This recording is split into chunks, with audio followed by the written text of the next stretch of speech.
لا نبي بعده. أعوذ بالله السميع العليم من الشيطان الرجيم. بسم الله الرحمن الرحيم. يا أيها الذين آمنوا لم تقولون ما لا تفعلون كبر مقتا عند الله أن تقولوا ما لا تفعلون. إن الله يحب الذين يقاتلون في سبيله صفا كأنهم بنيان مرصوص. وقال الله تعالى عز وجل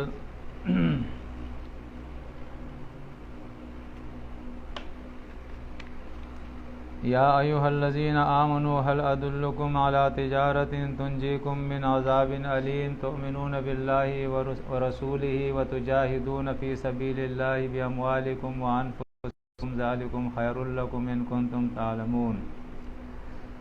وقال الله تعالى عز وجل يا أيها الذين آمنوا كونوا أنصار الله كما قال عيسى ابن مريم للحواريين من أنصاري قال الحواریون نحن انصار اللہ. سے قرآن کی 61ویں نمبر سورہ ہے، 61 نمبر پہ ہے.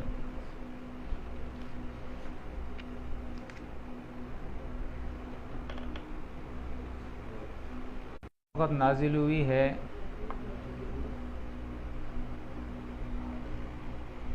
جب پورے مکے اور پوری دنیا کے اندر جو لوگ موجود ان کی اکثریت کسی نہ کسی طریقے سے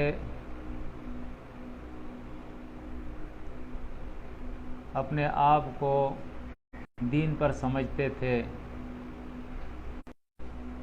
عقائد کی خرابی بھی موجود تھی، لوگ شرک کے اندر لت پت تھے، یہاں تک کہ جو اس وقت کے ٹاپ اور بڑے بڑے علماء اور شیوخ بھی ان کے اندر موجود تھے.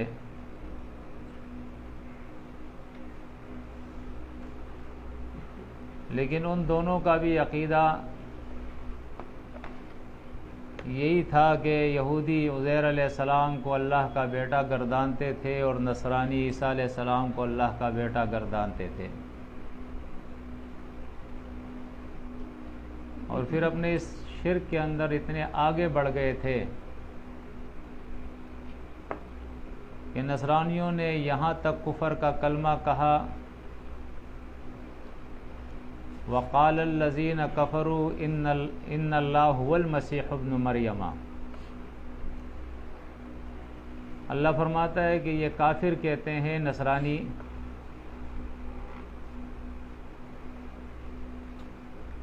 کہ عیسیٰ علیہ السلام جو ہے مسیح ابن مریم یہی ہمارا اللہ ہے، یعنی اللہ کا بیٹا. پھر اس کے بعد اتنا اپنے کفر کے اندر وہ بڑھ گئے کہ اسے کہا کہ یہی ہمارا اللہ ہے.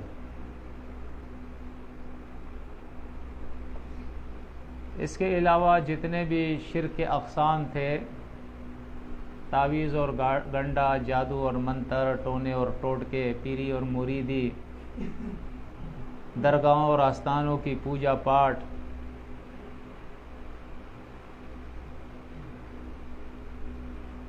عقائد کے لحاظ سے وہ دنیا کے اندر اولئک شرار الخلق عند اللہ، جس طرح اللہ کے نبی نے فرمایا یہ بدترین لوگ تھے زمین کے اوپر. اگرچہ وہ اپنے آپ کو اہل علم بھی کہتے تھے، مشائخ بھی سمجھتے تھے، مدارس بھی ان کے پاس تھے، عبادت گاہیں بھی ان کے پاس تھی، دین کے ٹھیکیدار بنے ہوئے تھے، اور بڑے دعوے کرتے تھے لن يدخل الجنۃ الا من کان هودا او نصارا، کہ جنت میں وہی جائے گا. یہودی کہتے تھے کہ جو یہودی ہوگا، اور نصرانی کہتے تھے کہ نصرانی جائے گا، اس کے علاوہ کوئی جنت میں نہیں جا سکتا ہے.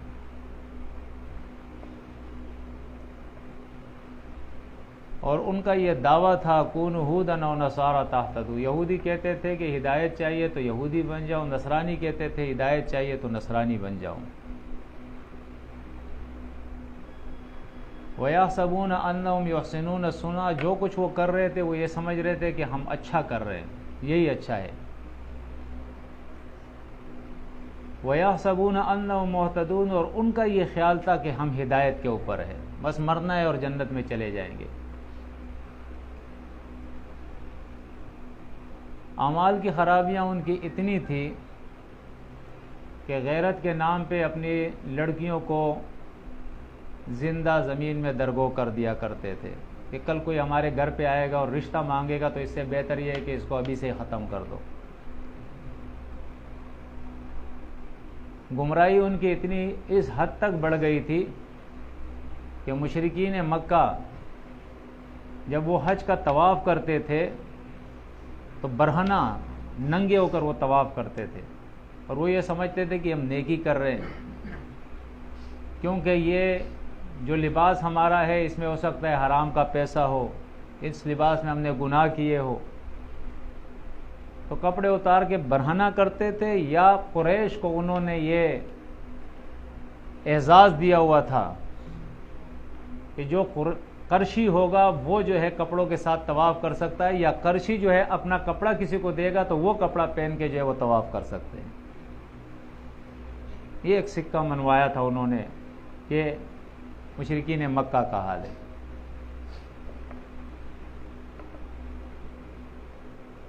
گمراہی اس حد تک ان کے اندر بڑھ گئی تھی کہ یہود کی پہچان ہی سود سے تھی، جس طرح آج بھی ہے۔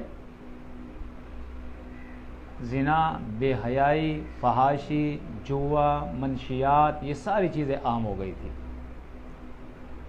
یعنی آپ دیکھیں کہ یہ امتیں اور یہ جو ملتیں تھیں، یہ فرقے جو تھے، ایک طرف ان کے عقائد کی اتنی خرابی کہ کبھی وہ اللہ کے انبیاء کو اللہ کا بیٹا اور کبھی اللہ سمجھ دیتے تھے، اللہ کے بجائے ان کا تعلق پیر سے ہوتا تھا کہ جو کچھ ہے اس کے پاس ہے، جو انہیں مانگنا تھا وہ جا کے درگاہوں اور مزاروں پہ مانگا کرتے تھے،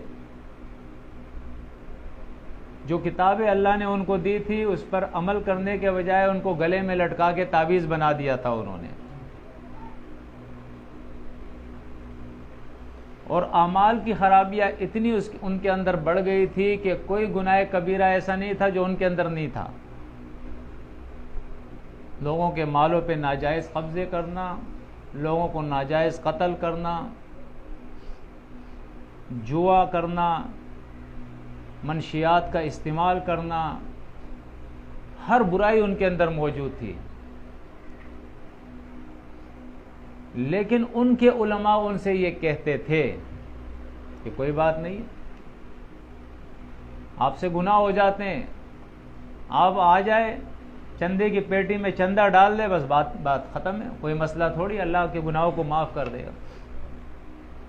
انبیاء آپ کی سفارش کریں گے، اولیاء آپ کی سفارش کریں گے، یہ علماء امت آپ کی سفارش کریں گے، اللہ غفور رحیم ہے، معاف کر دے گا۔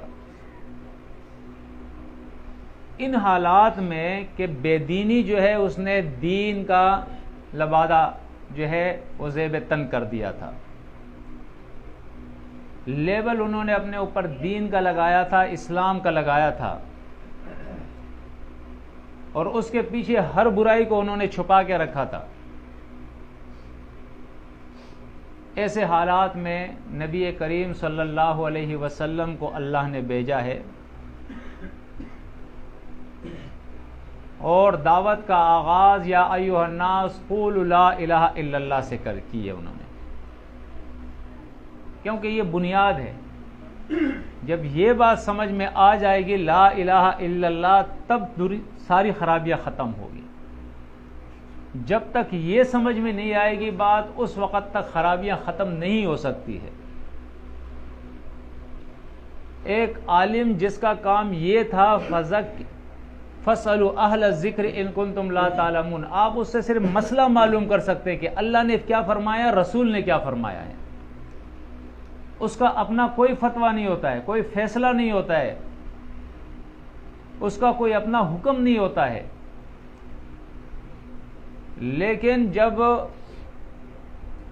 کسی بھی قوم اور کسی بھی دور کے اندر علماء کو اس منصب سے اوپر لے جا کے ان کو فیصل بنا دیا جاتا ہے، حاکم بنا دیا جاتا ہے، الہ بنا دیا جاتا ہے، تو پھر قرآن مجید ان کا نقشہ کھینچتا ہے اتخذوا احبارہم و رہبانہم اربابا من دون اللہ۔ وہ پھر علماء نہیں رہتے، وہ رب بن جاتے ہیں کہ اللہ کے حکم کے مقابلے میں پھر ان کا حکم لوگ مانتے ہیں، اللہ کے بجائے ان کے سامنے جھکتے ہیں، اللہ کے حرام کے بجائے ان کا حرام مانتے ہیں، اللہ کے حلال کے بجائے ان کے حلال کی چیز کو حلال مانتے ہیں۔ شریعت پھر اللہ کی نہیں، ان علماء کی اور ان مشائخ کی ہوتی ہے۔ اسی طرح سیاسی میدان کے اندر یہ الوہیت کی صفت جو ہے اپنی سیاسی لیڈروں کو دے دیتے ہیں۔ قانون سازی اللہ کا کام ہے، لیکن پھر وہ لوگ سمجھتے ہیں کہ قانون سازی پارلیمنٹ کے اندر ہوگی، قومی اسمبلی کے اندر ہوگی، وہ لوگ قانون سازی کر کے ہمیں دیں گے۔ فیصلہ کرنا یہ اللہ کا کام ہوتا ہے، لیکن جب یہ اختیار کسی چیف اور چیف جسٹس کو دیا جاتا ہے، کسی جج کو دے دیا جاتا ہے کہ اس کی مرضی ہے جیسا وہ فیصلہ کرے، تو یہ شرک اس طرح آہستہ آہستہ بڑھتا ہے۔ یہ جو ہم اور آپ دیکھ رہے ہیں، یہ پھر اس شرک کے مقابلے میں کم تر شرک ہوتا ہے۔ کسی کے گلے میں تعویذ لٹکا ہے، کسی کے ہاتھ میں کالا دھاگا باندھا ہے، کسی نے کڑا پہنا ہے، کسی نے چھلا پہنا ہے، یہ تو عام لوگوں کا شرک ہے، امیین کا شرک ہے، جہلا جو قوم کے اندر سمجھے جاتے ہیں، ایسے تو سب کے سب جہلا ہے جو شرک کے اندر مبتلا ہے، یہ ان کا شرک ہوتا ہے۔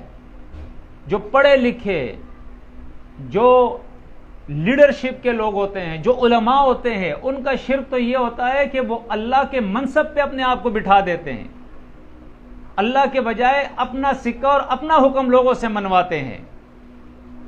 تو یہ کلمہ جو تھا یہ بڑا معنی خیز کلمہ تھا، لا الہ الا اللہ۔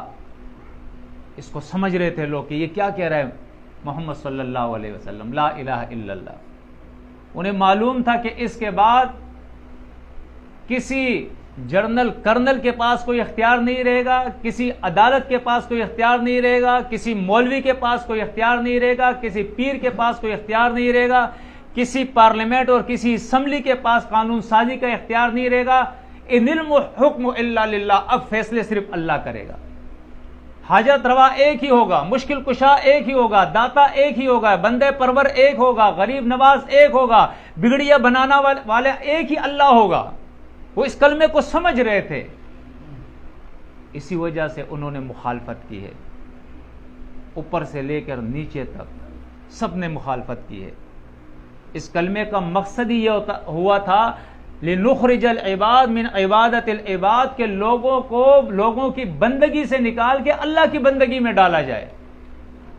بندگی صرف ایک اللہ کی ہوگی، کسی اور کی نہیں ہوگی۔ اور اس دین کے بگاڑ کے اندر، دین کے بگاڑ کے اندر دین کے مقابلے میں خود ساختہ دین لانا، یہ علماء ہر دور کے علماء سو کا کام ہوتا ہے، پیرانے ضلالت کا کام ہوتا ہے، مذہبی لیڈروں کا کام ہوتا ہے۔ اور یہ کیوں کرتے ہیں؟ قرآن نے ہمیں وہ بھی بتا دیا ہے۔ فَوَيْلٌ لِّلَّذِينَ يَكْتُبُونَ الْكِتَابَ بِأَيْدِيهِمْ ثُمَّ يَقُولُونَ هَٰذَا مِنْ عِندِ اللَّهِ۔ اپنے طرف سے قانون سازی، اپنے طرف سے شریعت سازی، اپنے طرف سے کتابیں لکھنا، اللہ کی کتاب کے مقابلے میں قوم کے سامنے وہ پیش کرنا، یہ سب کچھ کیوں کرتے ہیں؟ یہ سورہ بقرہ کے اندر اور سورۃ آل عمران کے اندر اللہ فرماتا ہے لِيَشْتَرُوا بِهِ ثَمَنًا قَلِيلًا، تاکہ یہ دنیا کمائے اس کے ذریعے۔ صحیح دین میں تو یہ نہیں ہے نا، اللہ کے نبی نے صحیح دین بیان کیا تھا، اس نے پیٹ پہ پتھر باندھے تھے، اس نے بھوک اور پیاس برداشت کی تھی، اور جب وہ دنیا سے جا رہا تھا اس کی کوئی جائیداد نہیں تھی کہ ورثہ میں وہ تقسیم ہوتی۔ وہ چند محدود جو چیزیں ان کی ضرورت تھی، اس کے علاوہ کچھ نہیں تھا۔ عمر جب جا رہا تھا اس کے پاس بہت بڑی پراپرٹی اور بینک بیلنس نہیں تھا۔ ابو بکر صدیق رضی اللہ تعالی عنہما، یہ دونوں جب جا رہے تھے ان کے پاس کوئی جائیدادیں نہیں تھی بڑی بڑی، پوری زندگی انہوں نے لوگوں کی خدمت کی تھی۔ علماء حق وہ اپنا مال لگاتے ہیں، اپنا جان لگاتے ہیں، اپنی وقت لگاتے ہیں، اپنی صلاحیتیں لگاتے ہیں، دین کی خدمت کرتے ہیں. وہ چندے نہیں وصول کرتے ہیں لوگوں سے، وہ سیاسی میدان میں لوگوں سے ووٹ نہیں وصول کرتے ہیں، وہ لوگوں کی خدمت کرتے ہیں. تو ہر دور کے اندر جو دین میں بگاڑ کیا ہے ان علماء سو نے، ان پیران ضلالت نے اور ان سیاسی لیڈرشپ نے قوموں کو تباہ کیا ہے. قرآن ان کا نقشہ ہمارے سامنے کھینچتا ہے. یا ایھا الذین آمنوا ان کثیرا من الاحبار والرہبان لیاکلون اموال الناس بالباطل ویصدون عن سبیل اللہ. اللہ کے راہ سے روکنا، اسلام سے روکنا، اللہ کی کتاب سے روکنا، اس کے مقابلے میں اپنی کتابیں لکھے لوگوں کے سامنے پیش کرنا، صرف اس لیے کہ لوگوں کا مال ہڑپ کر جائیے. اور یہ اکثریت قرآن کہتا ہے ان کثیر من الاحبار والرہبان، کثیر تعداد کے اندر علماء اور مشائخ جو ہے ان کا یہ حال ہوتا ہے. اس دور میں اللہ کے نبی صلی اللہ علیہ وسلم کا مقابلہ انہی لوگوں سے تھا. کبھی کہتے تھے آپ تو امی ہیں،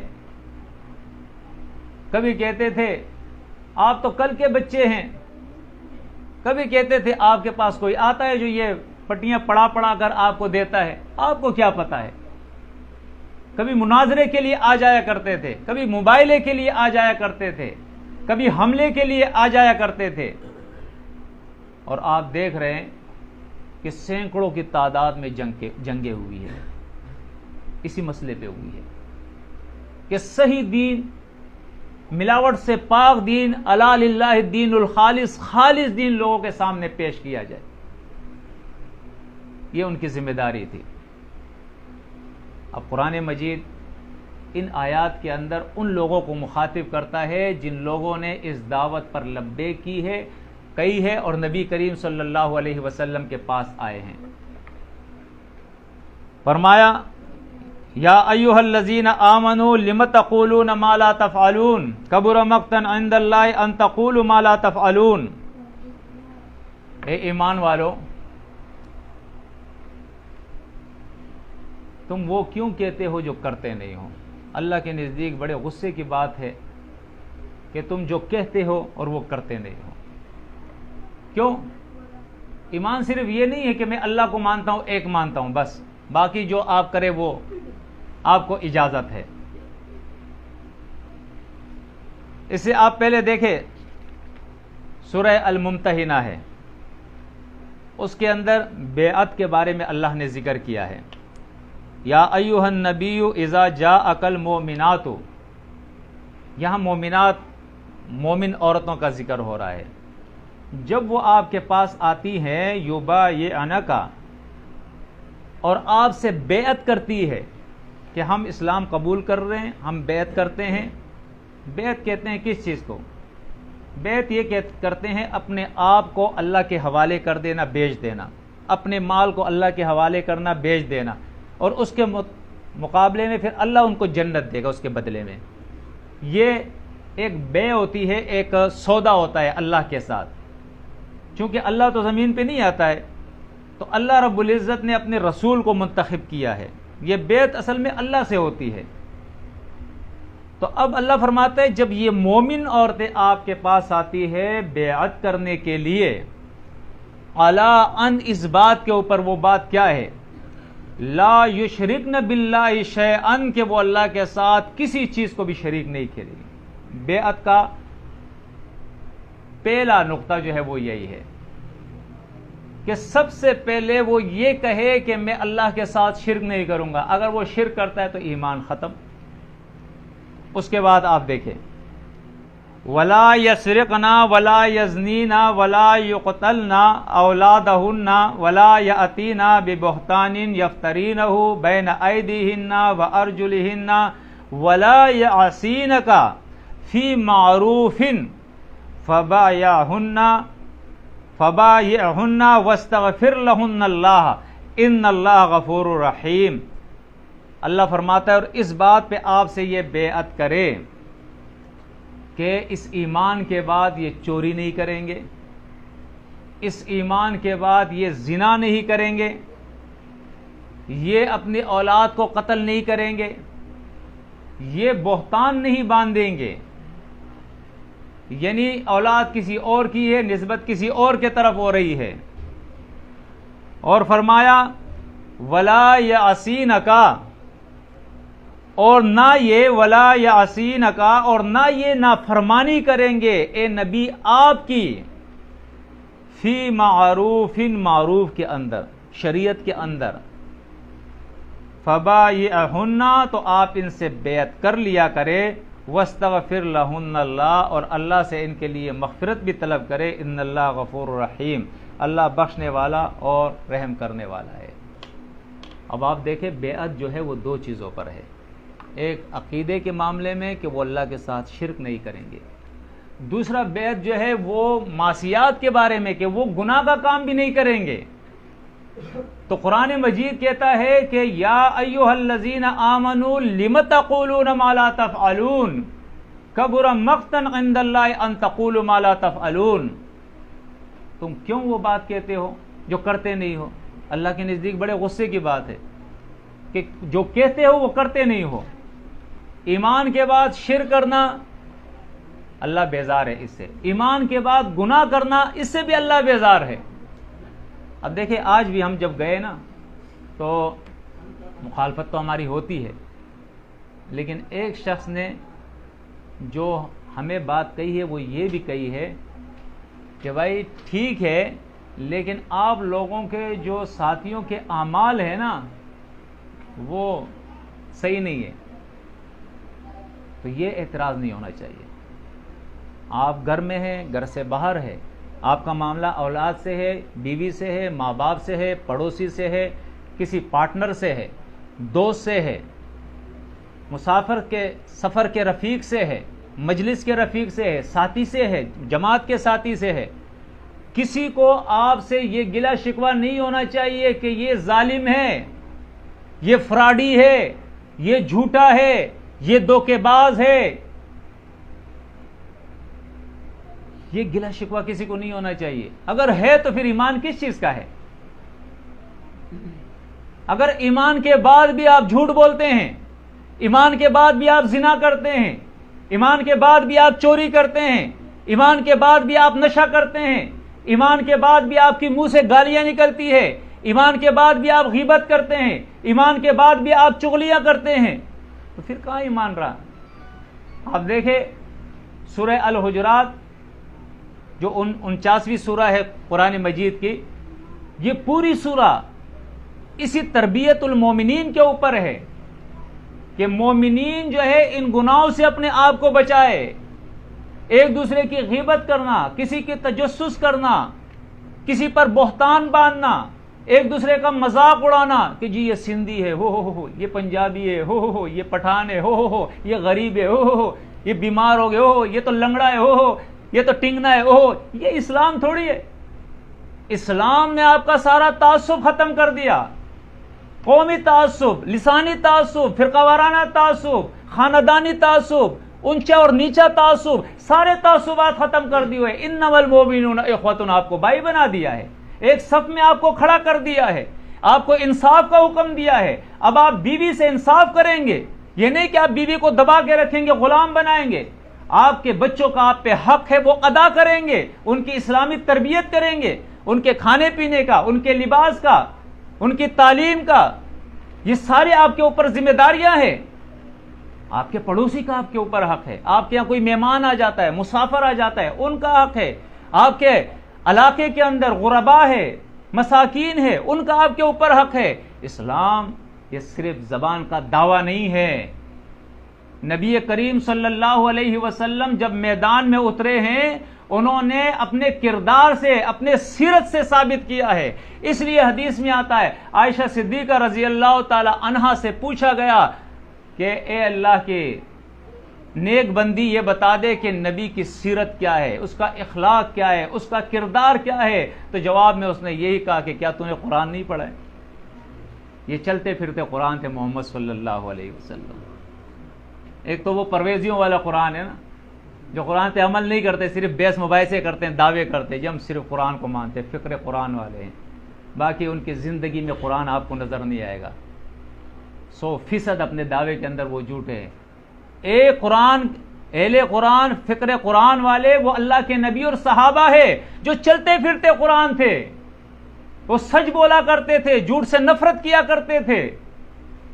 قرآن مجید نے ان کے نقشے کھینچے ہیں ہمارے سامنے. اگر آپ دیکھیں تو یہاں سورہ الممتحنہ ہے اور اس کے سے پہلے جو ہے سورۃ المجادلہ ہے. ان سورہ المجادلہ کے اندر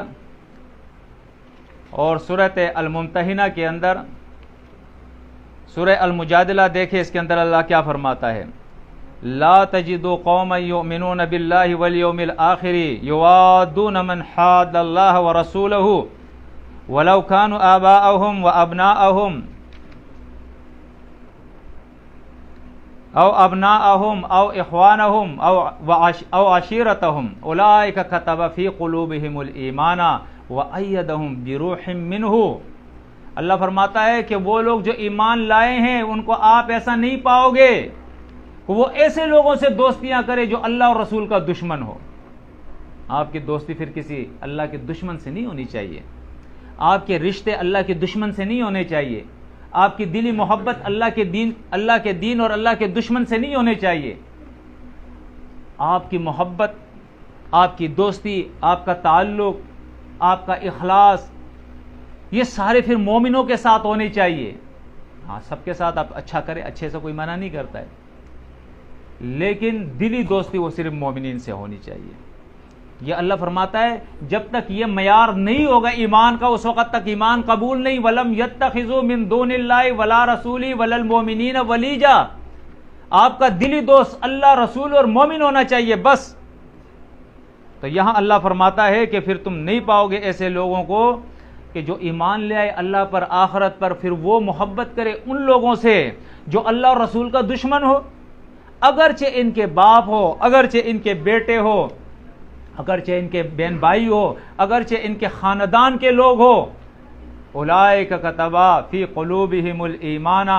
اللہ فرماتا ہے ان کے دلوں پر اللہ نے ایمان لکھ دیا ہے. ایسے مومن بنے ہم کہ اللہ فرمائے کہ میں لکھ رہا ہوں ان کے دلوں پر ایمان. ایک تو ہمارا دعویٰ ہے کہ ہم مومن ہیں، ایک وہ ہے کہ اللہ ہمارے دلوں میں ایمان لکھ دے. یہ ہے اصل میں ایمان، دل کا ایمان، اخلاص کا ایمان، زبان کا ایمان نہیں. زبان سے تو سارے لوگ کہتے ہیں، جب تک اقرار باللسان کے ساتھ تصدیق بالقلب اور عمل بالجوارح نہ ہو تو ایمان نہیں ہے. دل اس کی تصدیق کرے اور آپ عمل سے اس کو ثابت کرے ایمان کو کہ میں اللہ اور رسول کا ماننے والا ہوں، اسلام کا ماننے والا ہوں. فرمایا وَأَيَّدَهُمْ بِرُوحٍ مِّنْهُ، اور اللہ نے اپنے روح یعنی حکم کے ساتھ ان کو مضبوط کیا، استقامت دی. وَيُدْخِلُهُمْ جَنَّاتٍ تَجْرِي مِن تَحْتِهَا الْأَنْهَارُ خَالِدِينَ فِيهَا، اور اللہ ایسے لوگوں کو جنتوں میں داخل کرے گا. رضی اللہ عنہم ورضوا عنہ، اللہ ان سے راضی اور یہ اللہ سے راضی ہے. کتنی بڑی بات ہے، یہ اللہ سے راضی، اللہ ان سے راضی ہے. اب اگر ہم پہلے شرط یہ ہے کہ ہم اللہ سے راضی ہو جائیں. اللہ سے راضی ہونے کا کیا مطلب ہے؟ اللہ سے راضی ہونے کا یہ مطلب نہیں ہے کہ اللہ نے مجھے بہت بینک بیلنس دیا ہے تو میں کہوں ہاں بس میں اللہ سے راضی ہوں، بڑا دولت مجھے اللہ نے دی ہے، مجھے گاڑی دی ہے تو میں راضی ہو گیا، مجھے بلڈنگ دی ہے تو میں راضی ہو گیا. نہیں، جس حال میں اللہ نے مجھے رکھا ہے، رضیت باللہ ربا، اس پر راضی ہو جاؤں کہ وہ میرا رب ہے، اس کا شکر گزار بنوں. وبالاسلام دینا، اور اسلام دین ہونے پر راضی ہو جاؤں. اسلام میں جو کچھ ہے وہ کروں، بس اسلام سے جو باہر ہے وہ نہ کروں. وبمحمد رسولا، اور محمد پر راضی ہو جاؤں کہ وہی میرا لیڈر ہے، اس کے علاوہ کوئی میرا لیڈر نہیں، کوئی امام میرا نہیں ہے. اس طرح سے ہم راضی ہو جائے. جب ہم راضی ہو جائیں گے تو اللہ بھی ہم سے راضی ہوگا، اور جب اللہ راضی ہوگا تو پھر جنتوں میں جائیں گے، جہنم سے بچ جائیں گے.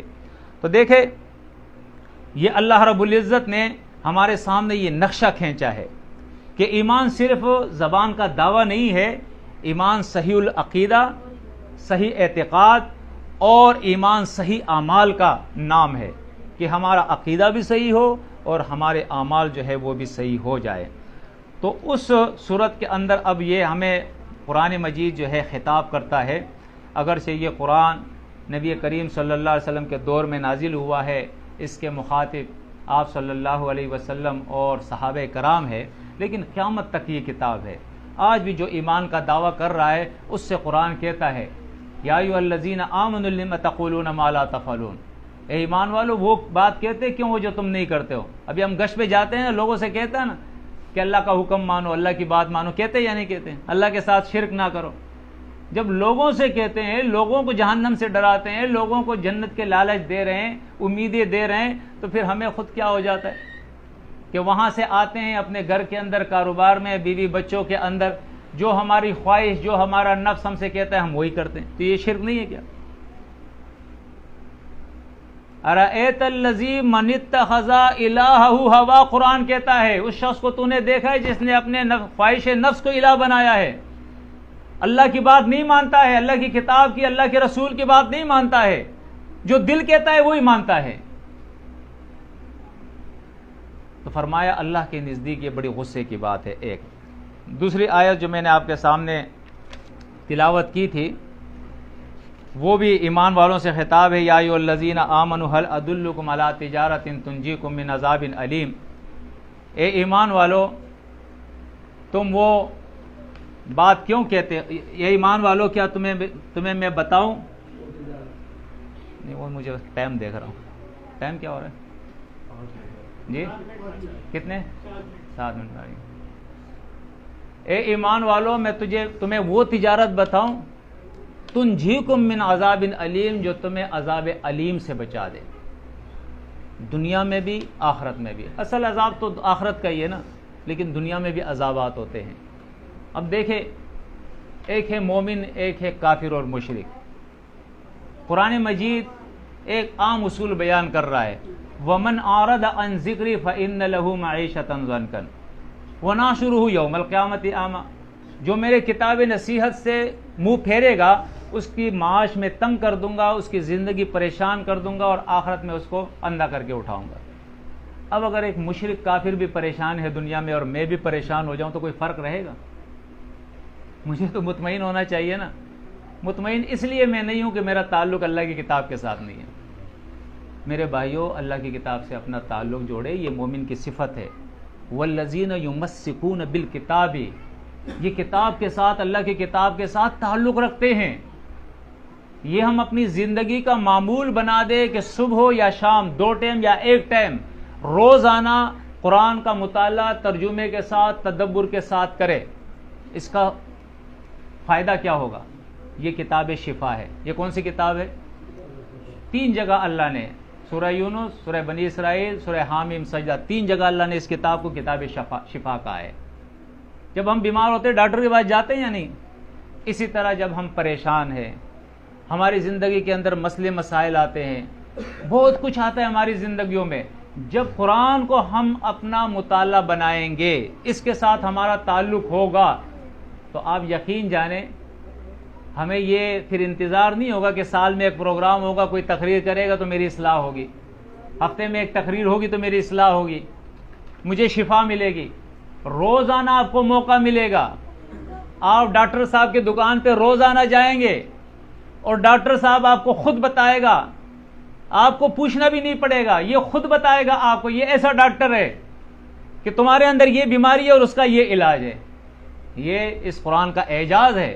آپ یقین جانیں، آپ تدبر کے ساتھ، ترجمے کے ساتھ، غور و فکر کے ساتھ روزانہ قرآن کا مطالعہ کریں۔ اگر اس کتاب نے آپ کی ساری بیماریاں صحیح نہیں کر دی تو آپ پھر کہہ دینا، آپ کم از کم کر کے تو دیکھیں، سارے مسائل آپ کے حل ہو جائیں گے۔ جتنے بھی مسائل ہیں، اس کتاب کو آپ اپنا مطالعہ بنائیں، اس کے ساتھ تعلق جوڑے۔ صرف اس سے نہیں ہوگا کہ میرا عقیدہ صحیح ہے۔ کوشش کرے اپنے مسجد، اپنے مرکز کے اندر روزانہ ایک درس یا ترجمے قرآن کا ایک پروگرام، تربیتی پروگرام، کچھ نہ کچھ روزانہ رکھے، جس سے آپ کا ایمان تکڑا ہو جائے۔ کوشش کرے آپ کا گھر ہے، اپنے گھر کے اندر ایک پروگرام ضرور رکھے روزانہ، ترجمہ قرآن، ناظر قرآن، ایک دوسرے کے ساتھ دینی بات کرنا، اس میں آپ کے گھر کے اندر دینی ماحول بنے گا۔ فائدہ کیا ہوگا؟ آپ کے بچی کی تربیت ہوگی، آپ کی بیوی کی تربیت ہوگی، آپ کی بھی تربیت ہو گئی۔ جب آپ کی بھی تربیت، بیوی کی بھی تربیت اور بچے کی بھی تربیت ہوگی، آپ کے لیے کوئی مشکل نہیں ہوگا۔ یہ نہیں ہوگا کہ آپ دین کی طرف جا رہے ہیں تو وہ دنیا کی طرف جا رہے ہیں، آپ کے لیے پریشانیاں ہیں۔ آپ کی بیوی یا آپ کے بچے آپ سے کوئی غیر شرعی مطالبے کر رہے ہیں جس سے آپ پریشان ہو رہے ہیں، کچھ نہیں ہوگا، سارے مسئلے آپ کے حل ہو جائیں گے۔ تو قرآن کے ساتھ تعلق رکھیں گے یا نہیں رکھیں گے؟ یہ ساری بیماریوں کا علاج ہے، قرآن سے تعلق رکھیں میرے بھائیوں، اور کوشش کریں جہاں آپ کام کرتے ہیں، جہاں آپ رہتے ہیں اور جہاں آپ عبادت کرتے ہیں، ان 3 جگہوں پہ دینی ماحول بنائے، انشاءاللہ اس کے اندر آپ کا اور ہمارا فائدہ ہوگا۔ تو فرمایا کیا تمہیں وہ تجارت نہ بتاؤں جو تمہیں عذاب علیم سے، یعنی دنیا کے اندر بھی پریشانیوں سے بچ جاؤ گے اور آخرت کے اس جہنم کے عذاب سے بھی بچ جاؤ گے۔ وہ کیا ہے؟ اللہ فرماتا ہے وہ یہ ہے کہ تؤمنون باللہ ورسولہ، وہ یہ کہ تم اللہ اور اس کے رسول پر ایمان لے آؤ۔ جسے ایمان لانے کا حق ہے، اللہ کو مانتے ہیں یعنی اللہ کی مانتے ہیں، یعنی اللہ کو مانتے اور اللہ کی نہیں مانتے، یہ ایمان نہیں ہے۔ رسول کو مانتے ہیں، رسول کی مانتے ہیں۔ وَتُجَاهِدُونَ فِي سَبِيلِ اللَّهِ بِأَمْوَالِكُمْ وَأَنفُسِكُمْ، اور اللہ کے راہ میں اپنا مال اور جان لگاؤ۔ صحیح ہے یا نہیں؟ یہ فرض ہے ہمارے اوپر، لازم ہے۔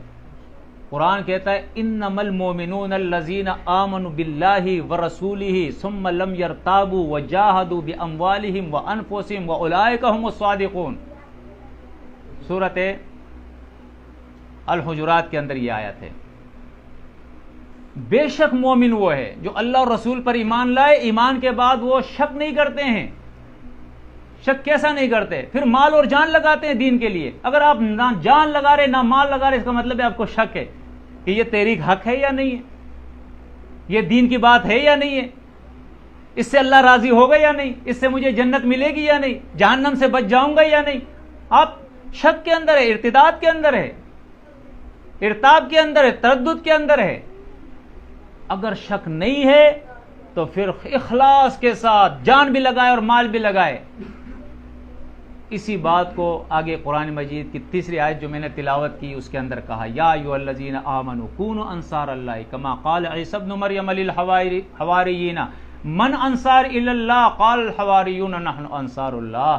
مثال دی اللہ نے کہ اے مومنو، اے ایمان کا دعویٰ کرنے والو، تم بھی اللہ کے دین کے مددگار بن جاؤ، جیسے کہ عیسیٰ علیہ السلام نے پکارا تھا اور اس کے حواری انہوں نے مدد کی تھی عیسیٰ علیہ السلام کی، اور جب مدد کی تو اللہ نے عیسیٰ علیہ السلام اور اس کے حواریوں کو کافروں کے اوپر جو ہے غالب کر دیا۔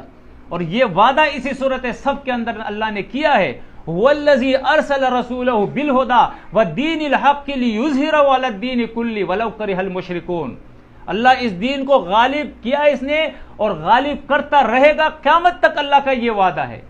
آپ دیکھیں ہمارا ایک عام ساتھی جس نے تھوڑی بہت قرآن کی آیتیں سیکھی ہوتی ہے کسی بھی مسئلے کے اوپر، ایک مولوی اس کے سامنے بات کر سکتا ہے؟ کر سکتا ہے؟ نہیں کر سکتا ہے، وہ غالب ہوتا ہے۔ حالانکہ اس نے نحو صرف پڑھا ہوتا ہے، اس نے منطق پڑھی ہوتی ہے، اس نے لغت پڑھی ہوتی ہے عربی، وہ بڑا ماہر ہوتا ہے، لیکن دلیل کے مقابلے میں وہ مقابلہ نہیں کر سکتا ہے۔ یہ غلبہ ہے اسلام کا، یہ غلبہ ہے حق کا، یہ غلبہ ہے توحید کا، یہ غلبہ ہے اللہ کی کتاب کا۔ تو اللہ رب العزت آج بھی، ہم کمزور سہی، لیکن جب ہماری دعوت خالص ہوگی، خالص دعوت جس طرح اللہ نے ہمیں دی ہے الحمدللہ، کہ ہم اس طرح اللہ رب العزت نے ہماری اس تحریک کو بنا دیا ہے کہ اس میں ابھی یعنی شک کی کوئی گنجائش نہیں ہے کہ جو بات بھی قرآن کے خلاف آتی ہے، کتنی بڑی شخصیت کی نہیں ہو، کتنی بڑی اور معتبر کتاب کی کیوں نہیں ہو، ہم دیوار پہ مار دیتے بھائی قرآن کے خلاف ہم کوئی چیز نہیں مانتے۔ کوئی بات بھی اللہ اور رسول کے خلاف آ جائے ہم دیوار پہ مار دیتے ہیں کہ بھائی ہمیں یہ منظور نہیں ہے۔ کوئی بھی ازم، کوئی بھی تحریک، کوئی بھی دعوت، کوئی بھی ملت، کوئی بھی دین اسلام کے خلاف آ جائے ہم اس کو مار دیتے ہیں دیوار پہ، ہمیں یہ سب قبول نہیں ہے، اسلام ہمیں قبول ہے۔ اس سے بڑی بات کیا ہو سکتی ہے؟ اب ہمیں کیا کرنا ہے؟ اپنے اعمال کی اصلاح کرنی ہے۔ ہم میں سے کس کو پتہ ہے کہ موت کب آئے گی؟ پتہ ہے کسی کو؟ پتہ ہے کہ بھائی کل اصلاح کروں گا، پرسوں اصلاح کروں گا، یہاں میری طرف توجہ کرے، میری طرف نہیں، کوئی بات نہیں، ان کو چھوڑ دے۔ اس وقت اہم چیز جو ہے نا وہ یہ ہے کہ آپ خود سنیں، دوسروں کو چھوڑ دیں۔ بات چونکہ پھر کٹ جاتی ہے نا، اچھا نہیں ہوتا ہے. اس وقت جو ضرورت ہے نا ہمیں، وہ کیا ہے؟ عقیدہ اللہ نے ہمیں اچھا دے دیا، ہم اعمال کی اصلاح کریں. ٹھیک ہے نا؟ اعمال کی اصلاح کیسی ہوگی؟ تقوی میں اضافہ، عمل میں اضافہ، بہتری آنا، وہ علم سے ہوگا کہ ہم جب قرآن اور سنت کا علم حاصل کریں گے. تو کس چیز کی دیری ہے کہ ہم یہ کوتاہی کے اندر، سستی کے اندر لگے ہوئے قرآن اور سنت نہیں سیکھتے؟ یعنی آج تو اتنا آسان ہو گیا، اتنا آسان ہو گیا کہ دین کا دشمن، اللہ کا دشمن، وہ بھی آپ کو سارے موقع فراہم کر رہا ہے. اگرچہ اس کا مقصد گمراہی پھیلانا ہے، لیکن اس نے چونکہ تجارت کرنی ہے، اس حوالے سے ان لوگوں کو بھی اپنے لپیٹے میں وہ لا رہے ہیں جو دین کا مزاج اور دین کی سوچ رکھتے ہیں. ٹھیک ہے نا؟ ساتھ ساتھ میں وہ گمراہی بھی دیتے ہیں کہ شاید اس طرح وہ گمراہ ہو جائے، لیکن اس گمراہی سے آپ کو بچ کر نیٹ اگر آپ استعمال کرتے ہیں نا اکثر لوگ. میں نے تو دیکھا ہے کہ خواتین بھی آج کل نیٹ استعمال کر رہی ہیں، اور وہ خواتین بھی کر رہی ہیں جو بالکل ان پڑھ بھی، جن اسکول میں گئی نہیں ہے، ان کو بھی ٹچ موبائل کا پتہ ہے کہ کیا فنکشن ہے اس کے اندر. اگرچہ مجھے نہیں آتے ابھی تک، کوئی مسئلہ ہوتا ہے تو بیٹے سے کہتا ہوں کہ یہ کر کے دے دو. مسئلہ یہ ہے کہ جب اتنی بڑی سہولت ہمارے پاس ہے، اتنی بڑی سہولت کہ ایک مجموعہ تفاسیر کے نام، یا ون تفسیر اس طرح کچھ نام ہے اس کا، یا دوسرے بھی اس کے اندر جو ایپ موجود ہے، ان ایپوں کے اندر آپ جائے، وہ ایپس جو ہے اس کے اندر اتنی چیزیں ہیں، آپ کو ساری حدیثوں کی کتابیں، ساری تفاسیر، ترجمے، قرآن کا جو ہے پڑھنا، قرأت، تجوید، کون سی چیزیں نہیں ہے، دعائیں، اذکار، سیرت، ہر چیز اس کے اندر پڑی ہوئی ہے. تو اگر آپ کے پاس پیسہ نہیں ہے، کچھ نہیں ہے، آپ کہیں جا نہیں سکتے، اب تو یہ مشکل بھی نہیں ہے نا کہ آپ کہیں جا کے پڑھے. کسی لیب میں آپ جا کے، کسی جو ہے نا کتب خانے میں جا کے آپ بیٹھ کر جو ہے نا آپ کتاب کا مطالعہ کریں. آپ کے گھر میں، آپ کے جیب میں سب کچھ موجود ہے، اس کو نکالے، اس سے فائدہ اٹھائے. قرآن پڑھنا نہیں آتا ہے، قرآن پڑھنا سیکھے، پڑھ لیا ترجمہ سیکھے، تفسیر اس میں سیکھے، سیرت کی کتابیں پڑھے، حدیث کی کتابیں پڑھے، اپنے علم کے اندر اضافہ کرے. علم میں جب اضافہ ہو جائے پھر عمل شروع کرے. پھر کس چیز کی دیر ہے؟ موت کی دیر ہے کہ موت آئے گی تو پھر میں عمل کروں گا. شروع کرے عمل. پوری شخصیت ہماری اسلام کی ہونی چاہیے، بولنا ہمارا اسلام کا ہونا چاہیے، دیکھنا ہمارا اسلام کا ہونا چاہیے، سننا ہمارا اسلام کا ہونا چاہیے، کاروبار ہمارا اسلام کے مطابق، رشتے ہمارے اسلام کے مطابق، غمی ہماری اسلام کے مطابق، خوشی ہماری اسلام کے مطابق، دوستیاں ہماری اسلام کے مطابق، یہاں تک کہ دشمنی بھی ہماری اسلام کے مطابق. دشمن کے لیے اللہ نے قانون دیا نا، وَلَا يَجْرِمَنَّكُمْ شَنَآنُ قَوْمٍ أَن تَعْدِلُوا اعْدِلُوا. دشمن کبھی تمہیں ناانصافی پہ مجبور نہ کرے، دشمن کے ساتھ بھی انصاف کرو. اس کے لیے بھی اللہ نے ہمیں اصول دیا ہے. تو بس یہ اختتامی کلمات میں آپ سے یہی کہنا تھا کہ میرے ساتھیوں، شک اور شبے سے بات بالا تر ہے. یہ سچی ایمان کی بات ہے، سچی دعوت ہے. اس کے لیے اپنے آپ کو تیار کرے. موت کا کچھ پتہ نہیں ہے. ٹھیک ہے نا؟ اس میں یہ نہیں دیکھا میں نے، اب بھی جب ہم آ رہے تھے تو کچھ لوگ جو ہے نا وہ انتظار کرتے ہیں کہ بغزادہ بھائی مجھے کہے گا تو میں چلوں گا، ناظم حلقہ مجھے کہے گا تو چلوں گا. یہ مصیبت اگر صحابہ کے درمیان ہوتی تو یہ اسلام تو ہم تک نہیں پہنچتا کہ اللہ کا نبی مجھے کہے گا تو پھر میں جہاد میں چلوں گا، اللہ کا نبی مجھے کہے گا تو پھر میں درس میں آؤں گا. بھائی یہ آپ کا دین ہے، آپ کی ڈیوٹی، آپ کی ذمہ داری ہے. آپ کے کانوں میں آواز پہنچ گیا کہ دعوت کا کام ہو رہا ہے، سیروزہ ہو رہا ہے، پروگرام ہو رہا ہے، بس آپ آگے بڑھے، خود پوچھے، ناظم کے پاس جائے میری کیا ڈیوٹی ہے؟ بھائی پروگرام ہو رہا ہے، میری بھی ڈیوٹی لگاؤ. یہ کون سی بات ہے کہ ناظم آپ کی منتیں کرے گا؟ آپ بڑے آدمی بنو گے، ناظم آپ کے پاس آئے گا، امیر آپ کے پاس آئے گا، آپ کی ویلیو بڑھے گی، آپ کو کہا جائے گا تو تب آپ کرو گے. یقین مانے یہ تکبر ہے. متکبر کو اللہ کی کبھی ہدایت نہیں دیتا ہے. اس تکبر کو دل سے نکالے، عاجزی اختیار کرے، دین کا کام اخلاص کے ساتھ کرے، سر جھکا کے کرے، مال خرچ کر کے کرے، جان لگا کر کرے. اللہ کو راضی کرنا ایسا نہیں ہوتا ہے. تو یہ ساری غلط فہمی، یہ شیطانی وسوسے اپنے اندر سے نکالے. جب پتہ لگ گیا کہ یہ دین کا کام ہے، اس کے لیے آگے بڑھے اور خود اپنے آپ کو پیش کرے اور ناظم سے کہے میری کیا ڈیوٹی ہے. اور جو ناظم ڈیوٹی لگائے بس وہی کرے، تجاوز نہ کرے. اس پہ ناراضگی نہیں ہونی چاہیے کہ میں تو اتنا بڑا آدمی ہوں، ڈیوٹی میری چھوٹی لگائی دی. نہیں، کوئی نہیں. ناظم نے آپ کی جو ڈیوٹی لگا دی، یرفع اللہ الذین آمنوا منکم، اللہ رسول اور امیر کی اطاعت میں تمہاری رفعت اور تمہاری بلندی ہے، اگر وہ کرو گے، ورنہ ذلیل ہو جاؤ گے، تم سمجھو گے میں بڑا آدمی ہوں، نیچے آ کے ڈھڑم کر کے زمین پہ آ جاؤ گے، کوئی عزت نہیں ہے۔ عزت اسی شخص کی ہے، ان اکرمکم عند اللہ اتقاکم، جس کے اندر تقوی ہوتا ہے میرے بھائیوں۔ تو تمام ساتھی جو ہے وہ پورے خلوص کے ساتھ دین کا کام کرے، اس لیے کہ شیطان اگر وار اس کا نہیں چلتا ہے تو قرآن گواہ ہے مخلص بندے پر، اگر مخلص نہیں ہوگا تو شیطان اسے گمراہ کر دے گا۔ تو تمام ساتھی جو یہاں کے ہیں اور باہر سے آئے ہیں، ان تمام ساتھیوں کے لیے اللہ سے دعا ہے کہ اللہ ان کو جزائے خیر دے، اور ان کی یہ محنت جو ہے اللہ قبول فرمائے، اور مزید کرنے کی اللہ ہمیں توفیق دے کہ جو ہمارے اندر کوتاہیاں ہیں، کمزوریاں ہیں، کمیاں ہیں، اللہ وہ ہم سے نکال لے، اور پورے اخلاص کے ساتھ موت سے پہلے دین کا یہ کام کرے، اور اللہ اپنے راہ میں اس کو قبول فرما دے۔